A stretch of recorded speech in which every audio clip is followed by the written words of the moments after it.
Hey everybody and welcome. I'm Coach Carolin, a Leadbetter certified instructor and also a former professional tour player. And today we're going to talk about how we can keep the ball lower to make sure you keep control when it's windy and when the conditions aren't as amazing with your irons as well as with your driver. And that's going to result in a much more consistent score. So I'm going to give you a couple of tools, tell you how I used to do it so we can make sure that we optimize those scores and we shoot low even when it's windy.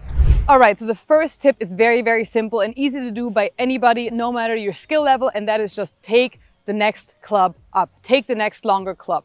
That's already gonna lower your ball flight, right? Because you have a club, the loft on the club right here on the 8-iron. If you take a 7-iron, it's going to be less loft. So that's already gonna bring your flight down. And if you have wind, you most likely need to take a club more anyway, because you make sure you wanna swing easy, you don't wanna muscle it on the green or on the fairway.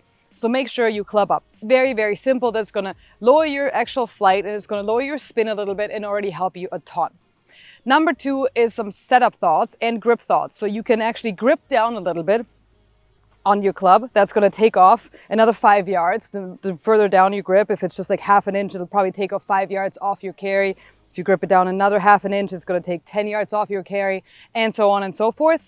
The same thing applies to your stance, the width of your stance. So if you want to narrow your stance by half an inch, that's 5 yards gone off your carry. If you want to narrow it by another half an inch, that's 10 yards gone. And that's a little bit of a feel game, right? And depends on what the wind is doing. But choking down on your club and narrowing your stance are two very simple tips to make sure that you gain more control and you can actually lower your spin and control your shots a little bit better. So you can combine these tips too to actually say, I'm going to take my 7-iron instead of my 8-iron or my 6-iron instead of my 7-iron, and then you choke it down a little bit on the grip and you narrow your stance a little bit and you hit a really easy shot.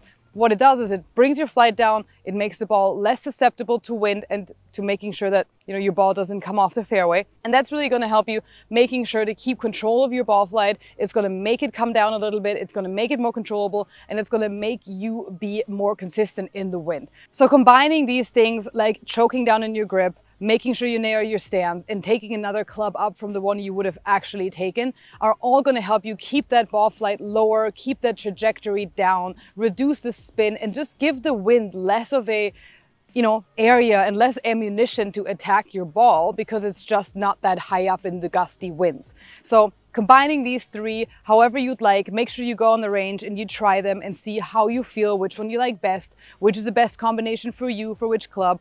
But again, making sure you take the next club longer, making sure you grip down, and making sure you actually narrow your stance are three great tools to have in your bag to make sure you can control that ball in the wind.